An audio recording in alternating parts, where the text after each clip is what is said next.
जब हम बांग्लादेश की खबर दिखाते हैं, पाकिस्तान की खबर दिखाते हैं, तो वहां पर डेमोक्रेसी क्यों लहूलुहान है, इसे समझने की जरूरत है। और तब आपको इंडियन कॉन्टेक्स्ट में इसे समझना होगा। जहां पर डेमोक्रेसी जिंदा इसलिए है क्योंकि यहां पर बराबर घुसपैठियों को बाहर निकालने की लड़ाई चलती है। खबर एफआईआर से जुड़ी हुई है, इसे लेकर राजनीतिक हलचल बड़ी तेज है। उत्तर प्रदेश में एफआईआर को लेकर बड़ी खबर यह है कि सूत्रों के मुताबिक उत्तर प्रदेश में 2,89,00,000 वोटर्स के नाम कट जाएंगे। 31 दिसंबर को ड्राफ्ट वोटर लिस्ट जारी होगी। फॉर्म जमा करने की आखिरी तारीख 26 दिसंबर की थी। फरवरी में उत्तर प्रदेश की फाइनल वोटर लिस्ट जारी होगी। यूपी में 1,26,00,000 वोटर्स ऐसे हैं जो उत्तर प्रदेश से बाहर परमानेंट शिफ्ट हो चुके हैं। 45,95,000 वोटर्स की मौत हो चुकी है। 23,32,000 वोटर्स डुप्लीकेट हैं। 84,20,000 वोटर्स मिसिंग है और 9,37,000 मतदाताओं ने फॉर्म ही जमा नहीं किए हैं। उत्तर प्रदेश में एफआईआर प्रोसेस में 15 दिन का वक्त बढ़ने से करीब 2 लाख मतदाता बढ़े हैं। फॉर्म जमा करने की प्रक्रिया लगभग पूरी हो चुकी है। 1,11,00,000 वोटर्स को वेरिफिकेशन के लिए नोटिस भेजा जाएगा और जो नाम कटे हैं कुल उनमें से 15,44,00,000 मतदाताओं का लगभग 18.7% का जो हिस्सा है, इसे लेकर अखिलेश यादव ने कैलकुलेशन लगाना शुरू कर दिया है। जी, उनका मानना यह है कि बीजेपी अपने खोदे हुए गड्ढे में खुद ही गिर गई है। नहीं, ये उनके मानने का आधार ये है क्योंकि मुख्यमंत्री योगी आदित्यनाथ ने कहा था जब 4 करोड़ फॉर्म नहीं जमा हुए थे तो उन्होंने कहा कि अपने लोगों को कहा कि जाओ, लोगों के घर घर जाओ, उनके फॉर्म जमा कराओ, इसमें 90% हमारा वोटर है। तो अब जब ये बात उन्होंने कही, उस समय तक फिर उत्तर प्रदेश के जो मुख्य निर्वाचन अधिकारी हैं उन्होंने चुनाव आयोग से रिक्वेस्ट किया कि समय बढ़ाइए। तो सिर्फ उत्तर प्रदेश का समय बढ़ा 2 हफ्ते, बाकी सबके 1-1 हफ्ते पहले बढ़े थे। केरल का 1 हफ्ता और बढ़ा था। उत्तर प्रदेश को जो प्रेस्क्राइब टाइम था उसे 3 हफ्ते ज्यादा मिले। 4 दिसंबर को खत्म हो रहा था, 26 दिसंबर को खत्म हुआ।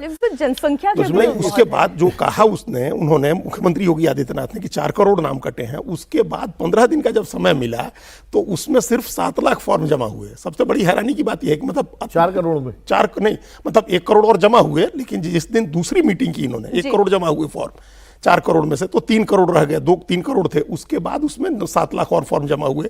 एक दिन और मीटिंग हुई थी ना, दूसरी मीटिंग जब की थी विधायकों और सांसदों के साथ। किसका वोट कट गया मुझे ये बताएं। नहीं, ये वोट कट गया, योगी जी का वोट कट गया, अखिलेश जी का कट गया। जिस प्रोपोर्शन में मुख्यमंत्री कह रहे हैं तो ये मानिए कि उसी जिस प्रोपोर्शन में हिंदू आबादी है उसी प्रोपोर्शन में हिंदुओं के वोट कटे होंगे। नहीं, इसमें एक चीज और है, जिन वर्गों को ये खतरा था कि उनके वोट कट सकते हैं, उन्होंने आगे बढ़ करके जो है अपने फॉर्म जमा किए और करवाए, क्योंकि एक आशंका थी कि अगर हम लापरवाही हमारे वोट कट जाएंगे। और जो वर्ग जिनको था कि अरे भाई ठीक है दे देंगे, तो वो ज़्यादातर वही वर्ग थे, शहरी वर्ग, और जो जिनके बारे में योगी जी की आशंका है कि उनका वोटर है। अर्बन आपका मतदाता जो है, अर्बन पढ़े लिखे खाते पीते लोग कि अच्छा डाल देंगे, जमा कर देंगे, वो भी बम्बई गए हुए हैं। अच्छा, मैं पहले इसी में एक इन्फॉर्मेशन और जोड़ देती हूँ सर कि जो यूपी में एफआईआर से पहले 15.44 करोड़ यानी कि 15,44,00,000 मतदाता थे, लेकिन अब जो ड्राफ्ट वोटर लिस्ट तैयार हुई है 12,55,00,000 मतदाता इस लिस्ट में ही रह जाएंगे। वजह यह है कि एफआईआर में जो नाम कट सकते हैं वो संख्या हमने आपको बता दी। अब आप अपनी बात पूरी करें। ये इसका एक कारण तो ये है कि अभी उत्तर प्रदेश के चुनाव में समय है। 2027 के फरवरी मार्च में चुनाव होगा, तो बहुत सारे लोग हैं आश्वस्त बैठे हुए हैं कि अभी समय है, जुड़वा लेंगे। बहुत मारामारी बंगाल और तमिलनाडु की तरह नहीं है जहां अभी अप्रैल में चुनाव होने हैं। तो वहां इसके बावजूद आप देखिए तमिलनाडु में 97 लाख नाम कटे, लगभग 15-16% नाम तमिलनाडु में कटा है और यहाँ 19% नाम कटा है। ये बड़े हैरानी की बात है कि 19% लोगों के फॉर्म 1,26,00,000 कह रहे हैं कि लोग परमानेंटली शिफ्ट हो गए। आप तो जो बात कह रहे हैं उसमें तो ऐसा लगता है कि डंडा जब तक हम हिंदुस्तानियों के सिर पे बचता नहीं है हम जगते नहीं है। ठीक नहीं, तो हमारे तो जब प्यास लगता है कौन खोदा जाता है ना। हाँ, पुरानी कहावत है। इस मामले में भी वही होगा, लोग जुड़वाएंगे, फॉर्म भरेंगे, फॉर्म 6 जो भरा जाता है। की भी बात कर लेते हैं सर, क्योंकि उन्होंने जो आंकड़े सामने आए हैं उस पर अपना कैलकुलेशन लगाया है और अपने कैलकुलेशन के आधार पर जो उन्होंने लिखा है वो आप देखें। मुख्यमंत्री जी इसमें से 85 से 90% अपने ही वोटर काट दिए हैं। राजनीतिक गणितीय के विश्लेषक और विश्लेषण जो कर रहे हैं, देखिए एफआईआर में अपने ही खोदे हुए गड्ढे में भाजपा को ही गिरा दिया है।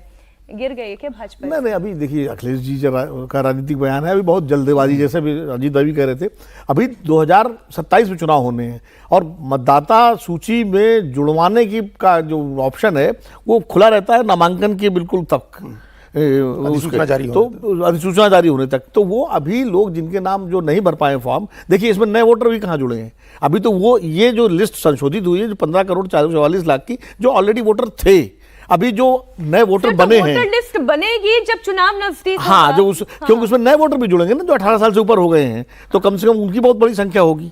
तो अभी ये जो 12 करोड़ को जो आंकड़ा आया, ये अंतिम आंकड़ा नहीं है, अभी इसमें जुड़ेंगे 27 तक चुनाव आते आते इसमें बहुत सारे लोग जुड़ेंगे। नहीं तो अखिलेश जी जो चिंता जता रहे हैं, ज्यादा चिंतित होने की और आवश्यकता ज्यादा नहीं है। चिंतित हो रहे हैं तो बीजेपी ज्यादा जुड़वाएगी ज्यादा एक्टिव हो जाएगी। जी, आप इसमें समझिए कि अब इस अखिलेश यादव ये नैरेटिव चलाना बंद कर देंगे कि SIR बायस है, पक्षपात है, या SIR जो है मुसलमानों का नाम काटने के लिए हो रहा है, SIR अपोजिशन का नाम काटने के लिए हो रहा है, PDA का वोट सर, वो काटने के लिए हो रहा कैसे, है, मतलब ये छोड़ राजनीति देंगे से वो? कैसे चले नहीं, तो जाएंगे? ये दोनों बातें नहीं चलेंगी। वो फिर दोनों कांग्रेस चलाएंगे। दोनों चला रहे हैं कि आप कहीं भी करें उनका 85-90% वोट कट गया, आप नहीं गड्ढे में गिर गया, फिर कहिएगा कि ये हमको हमारे परेशान वोट करने कट के लिए गए। चला रहे हैं। वो तो फिर चुनाव के जो बाद कटे भी हुए होगा। बहुत सारे लोग जुड़ेंगे, हाँ, वेरिफिकेशन किसी का मान लीजिए कहीं ये तो तकनीकी फिर हो रूप से सकता गलत है है लिखा हुआ है तो वो योगी जी का फिर बटेंगे तो कटेंगे वाली बात भी फिर याद आ जाएगी, इसलिए कटने नहीं देना है, बटने नहीं देना है।